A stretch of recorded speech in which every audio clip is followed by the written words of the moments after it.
Hey family, what's up? Happy Thursday and welcome to Sergeant Dorsey Speaks live at 5. I'm sorry, it's not quite 5. I'm coming to you a little bit early today because, well, you guys know it's holiday season, right?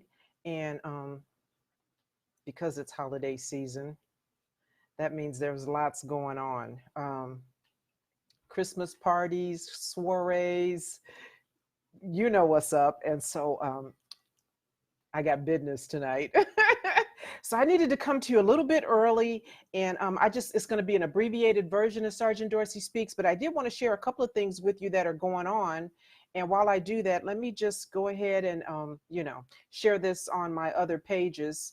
As you come on, do the same thing, share this on your pages with your friends so that they get an opportunity to see what it is we do here every Thursday. And I want to say welcome, welcome. Welcome, Tonda. Welcome, Anthony and Subbies. What's up? Welcome to you guys as well. I'm going to be really, really quick as soon as I get this thing shared. Just hang on. Give me a second. Give me a minute to do this house cleaning stuff. And then we're going to get right into what's going on today. If you guys have something that you want to say to me while I'm doing this, because I started before I was ready. Apparently, I hadn't made this thing public. So that means if my post isn't public, then I can't really share it, right? Yeah. I'm having senior moments. Bear with me. Old people problems. Don't judge me, y'all. Keep living long enough. You'll be having them as well. So for those of you who are new, because, thankfully, every week I continue to get new followers, new subbies. And so who I am, retired LAPD Sergeant Cheryl Dorsey, spent 20 years in uniform on the Los Angeles Police Department. And so I come to you weekly just with some little tidbits, some personal perspective about things that are going on, making national news. Sometimes it's ways in which I think we can all better survive police encounters because errant officers are still out there. And listen, some of the stuff I'm going to be sharing with you tonight, it's almost like these police officers don't watch TV. I mean, cops are going to jail like doggone animals on Noah's Ark, in groups of two. So, I don't know if they just, don't believe a pig's ass is pork. But it is. And why would I pick a pig of all animals? That's another story. But anyway, yeah, I think for so long, officers have been accustomed to, what they say goes, right? People buy into their version of events because great deference is given to a police officer's version of events. And so now we have a situation where not so much. Folks are not just wholesale believing everything that a police officer says, and juries hopefully will get in line and we'll start having some convictions to go along with what's not always a resignation anymore, what are starting to be actual terminations. That means firing. And, I talked about this once before because I think LAPD is one of about 5 departments where if you actually get fired, you can lose your license to be a police officer. And so, maybe, the next time I come to you, I'll tell you what those other 5 agencies are, or 5 states are, rather. 5 states that don't necessarily make you ineligible to be a law enforcement officer. They don't necessarily take away your certification. Might be something those of you who have some free time on your hands want to look into. How do you get that certification yanked? Because folks are starting to get fired. So we'll talk a little bit more about that when I have a little bit more information. But again, for those of you who are new, welcome, welcome, welcome. Follow me, like, subscribe to my public platforms here on Facebook, Sergeant Dorsey Speaks, as well as Cheryl Dorsey, retired LAPD Sergeant. Follow me on Instagram and Twitter, Sergeant SGT Cheryl Dorsey. Those are my handles on Instagram and Twitter. And of course, my YouTube subbies, you guys already know, but for those of you that are on Facebook, because listen, I know everybody that's on Facebook isn't on Twitter and Instagram, and folks that are on YouTube aren't on Facebook. I get it. So I try to make myself available everywhere, but my YouTube channel is also SGT Dorsey Speaks, much like the title of my podcast. SGT, Dorsey Speaks. So for those of you who don't know, every Tuesday I drop new content on my podcast. Be sure and subscribe to that so that you don't miss any of the information that I share with you on my podcast. Sometimes it's very different than what I share with you here. So if you want to be well informed and well rounded, you need to subscribe to Sergeant Dorsey Speaks on the podcast platform of your choice. And then, as if there wasn't enough information about me out there already, I have an autobiography that I've written. It's called Black and Blue, The Creation of a Social Advocate. You can find my autobiography on Amazon, or you can go to my website, sgtcheryldorsey.com or sergeantdorseyspeaks.com. And you can purchase my autobiography there, and I'll send you a signed copy, signed by my own little hand. And for those of you who do get a signed copy, I will also send you a little something extra to just say thank you, thank you. Oh, there's my G-Pup. He always manages to make a cameo. He's kind of like Alfred Hitchcock. When I go live, he comes on to just, make sure, he act like he ain't really looking, right? But he just wants you guys to see him. So anyway, that's my G-Pup, Easy, for those of you who haven't met him before. And then let me just say to a couple of new subbies, Alan, thank you for subscribing on YouTube, and also a special shout out to Antonio. And dude, you already know why. I appreciate you, and I wanted to say that and acknowledge you publicly. All right, let's get going. Let's get to it. So I just wanted to follow up with some information coming out of Texas. And this has to do with the young man who had been shot and killed a few days after the Amber Geiger trial, the witness who testified, Joshua Brown.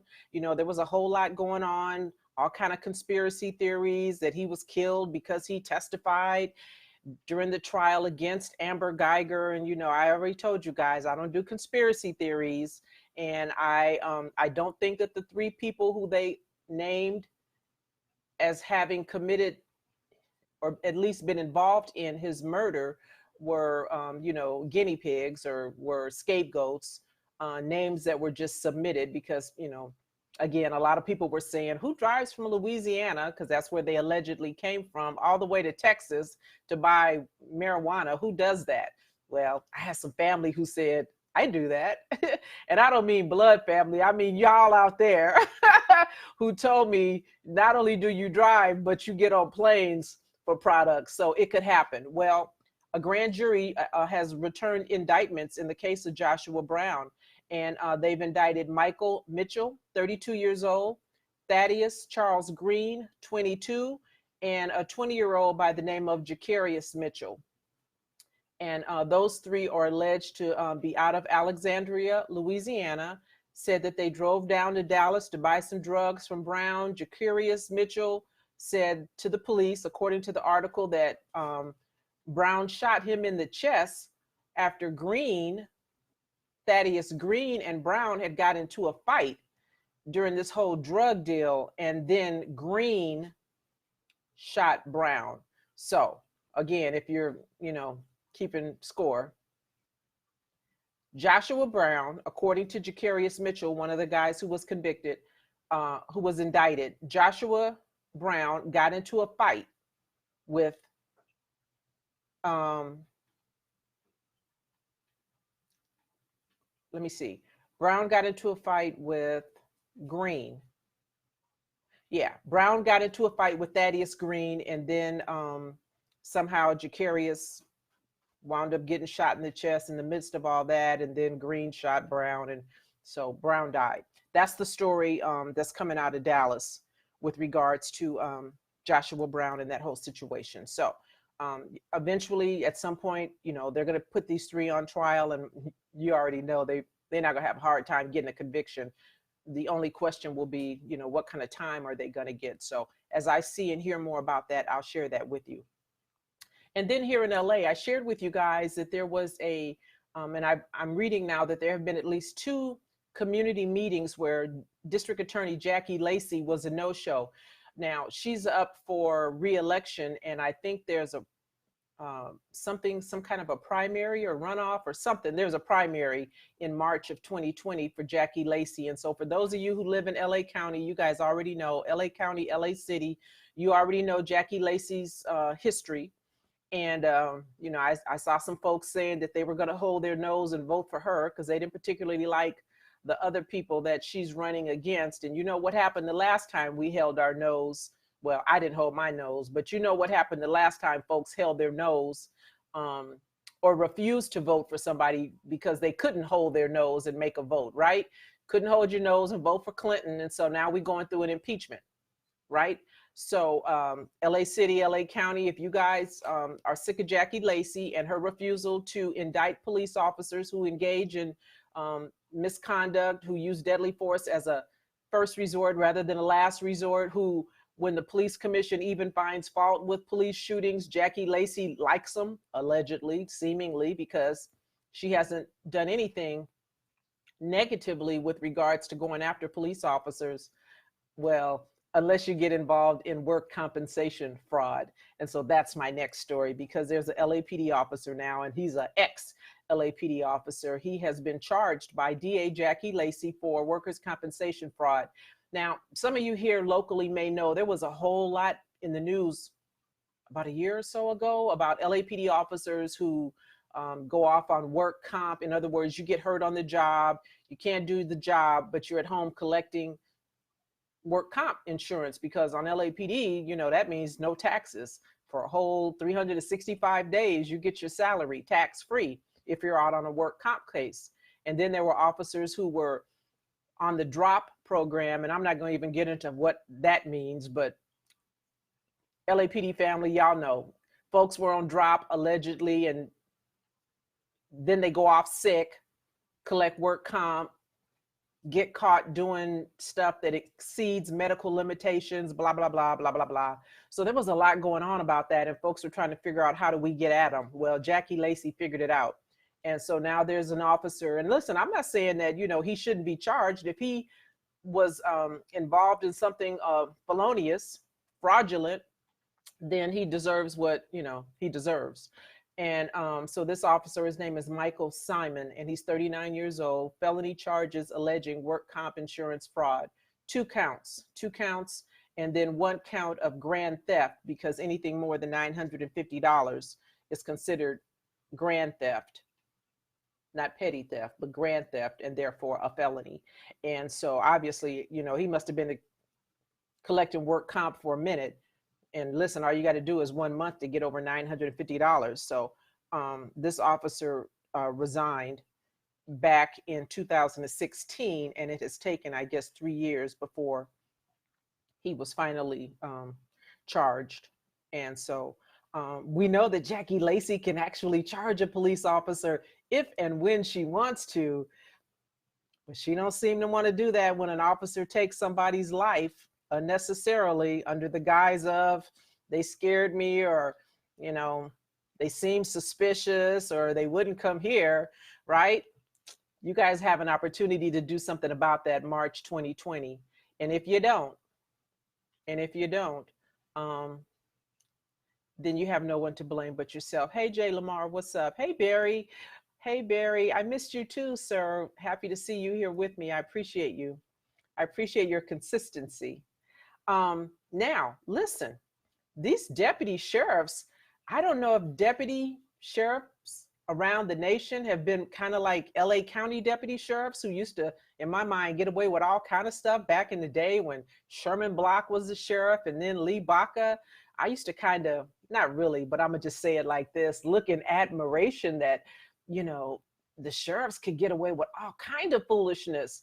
And, you know, we just couldn't do the things that they were doing. Not that I necessarily wanted to, but I'm just saying, sheriff's been cutting up for a long, long time. And so in San Diego, there's a deputy who just got 4 years in jail because he was involved in on-duty sex crimes. Not against one, not two, but 16 different women. And so Richard Fisher, he's 33 years old, and he is facing up to 5 years. He took a plea on these sex crimes that he committed, it says, between 2015 and 2017. He took a plea. There were 4 felony counts of assault under the color of authority, because remember, he's on duty. So, you know, I don't know if he was picking up people who may have been involved in some criminality and he used his uniform and his position, you know, the threat of an arrest to get them to do stuff. But that's where the counts for assault under the color of authority come from. And then there were also 2 misdemeanor counts of assault under the color of authority. So 4 years in jail. And listen, I'm sure to the victim, 4 years in jail doesn't sound like a whole lot of time for however they may be messed up emotionally because of the sexual assault. And there were 16 different women. That's a whole lot of folks that he's pulling in the car. It says groping, hugging, and kissing, for him to only get 4 years. And plus, listen, if he gets 4 years, that means he'll do what, like really 18 months? So it's kind of a slap on the wrist, for real. But it's something, because again, for so long, officers, you know, especially if you arrest somebody who's got a history, or you arrest a girl, a female who may be involved in prostitution, and you assault them, you know, they feel like they can't come forward and complain, because who's going to believe them? They have a history, a rap sheet for, you know, all sorts of stuff that would make them seem less than credible. So San Diego County Deputy Sheriff Richard Fisher, 33 years old, 4 years in prison for sexually assaulting 16 women. And then over in Broward County, now you guys know I talk a lot of mess about Sheriff Gregory Tony over in Broward County. So I'm going to have to give him some props, because I was wondering how this thing was going to be resolved. And I'm talking about this officer who was seen back in April involved in the arrest of a 15-year-old kid. This kid's name was DeLuca Roll. And there were about 200 kids reported at some McDonald's after school. And there was some big brouhaha. And the police showed up from Broward County. And you could see a couple of them roughing up this kid, DeLuca. And, you know, one of them was slamming this 15-year-old kid's head into the concrete. And at first, Sheriff Tony acted like he couldn't figure out what to do. And it's kind of taken a while, right? April till December, for him to adjudicate this thing administratively. But to his credit, let me say that, to the credit of Sheriff Gregory Tony, a brother man, who I was wondering, was he really kinfolk, right? It's reported, fired this officer. He fired him. Christopher C.R.A.S.H is the deputy's name. So Christopher C.R.A.S.H has been fired because of what he did with this 15-year-old kid. The officers, and Christopher C.R.A.S.H wasn't the only one. There was another one. There was a sergeant there, and his name, I believe, is Gregory Lacera. Gregory Lacera. He was a sergeant on the Broward County Sheriff's Department. And both of them said that this kid defied their orders and posed some kind of a threat. Now, I don't know what kind of a threat a 15-year-old kid could pose to big, burly, grown-ass men, but that's what they said, because remember, great deference is given to what officers say. Sometimes, not this time. And they arrested the kid because, again, like I tell you, once officers put hands on you, they can't just let you go. They got to take you to jail for something. And so they arrested him, knowing probably full well that it was going to be a DA reject. And they did. They didn't prosecute this kid for whatever it was that they arrested him for, which was probably interfering, right, or resisting arrest.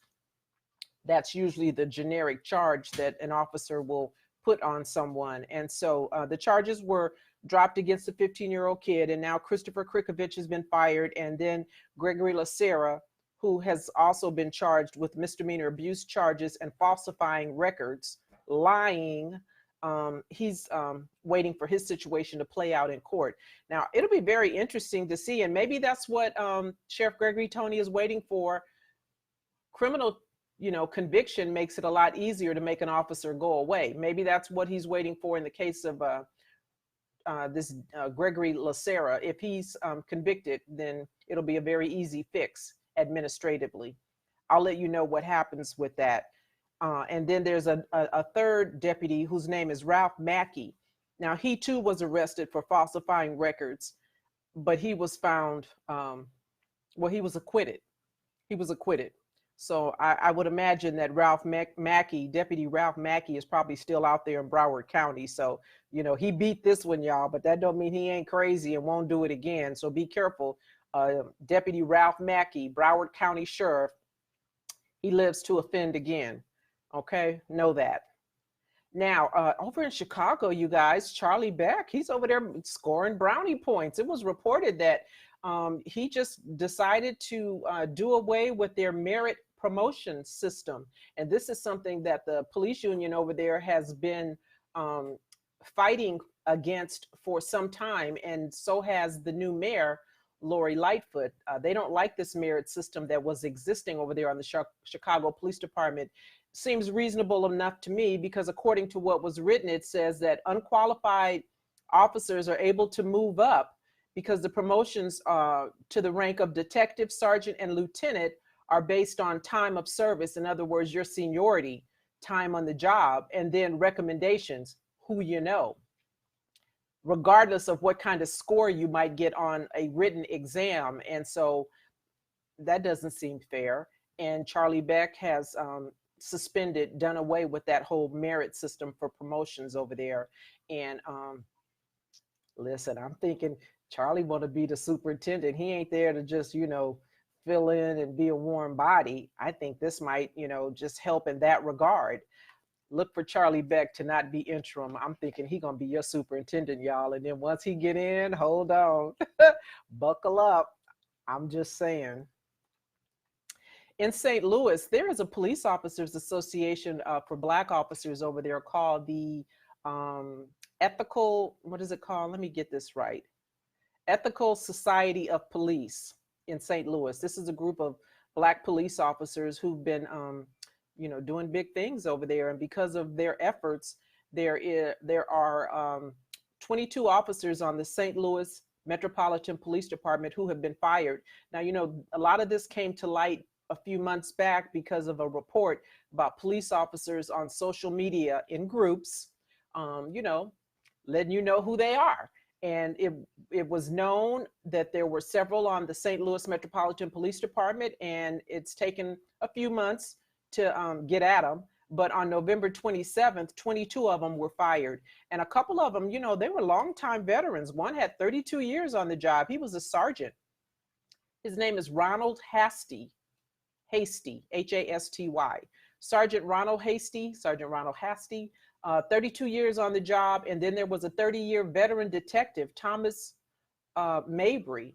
And they are just two of the 22 officers who have been exposed, making what they say are Islamophobic, violent, and anti-Black comments, posting articles, memes, and photos. And so a lot of that had to do with the efforts of the Ethical Society of Police in St. Louis. So big ups to you guys over there. Now, that's it. I just wanted to come in and just share a couple of things with you really quickly, because as I'm talking to you, my phone is vibrating. My alarm is going off telling me to switch over into my party clothes. So that's it, family. I want you guys to have a great rest of the week. And Jason, what are you saying? Peace officers in Florida need retraining about the rules of engagement. Oh, you're talking about that whole FedEx, UPS, whatever that situation was. Listen, I don't know if that's a matter of retraining. It's something like 200 rounds that were fired during that whole debacle where the driver had been taken hostage by these two knuckleheads. And then, it was just, I think it was a situation of contagious gunfire. Clearly, Jason, they didn't have a plan. They hadn't talked about what we gonna do, who's gonna shoot, who's not gonna shoot. They just came in like the Wild Wild West and just started firing to hell with background, which is something all officers are trained to, pay attention to, your background, who's around you when you start letting rounds go. Because, like my mom used to always tell me when I was a little girl, and she'd keep me in the house because she was afraid of stuff. Bullets have no names, and they just go where they go. So yeah, I mean, retraining is going to happen, no doubt, over there in Florida. But listen, I don't blame any of what happens wholesale on a lack of training. Officers generally know what to do, they just don't do it. So that's what I think about that. But I appreciate you chiming in. Hey, Tonda, you have a good evening as well, my sister. I will see you guys next week unless something earth-shattering happens. I don't know about you guys. I've kind of been, tied to the TV watching this impeachment thing. I watched a little bit today and then I had to step away because truthfully, I don't want to hear all this back and forth. I don't know about you guys, but if you are watching this even just a little bit, for those of you who didn't vote and won't vote, haven't voted, I hope that this will make you change your tune, because I promise you, if this knucklehead is not voted out, because they're not going to remove him, know that. They're not going to remove him. He may very well be impeached. He will not be removed. And I've said all along, I don't want him to be removed because the Christian is certainly crazier, scarier, and much more dangerous than little Tink Tink. But I do want the records to reflect. I'm appreciative that the record books will show that that ass has been impeached, was put up for impeachment. If they don't impeach him, I think they will. And I don't need him to be removed. I just need you guys to vote. That's what I need you to do. Vote.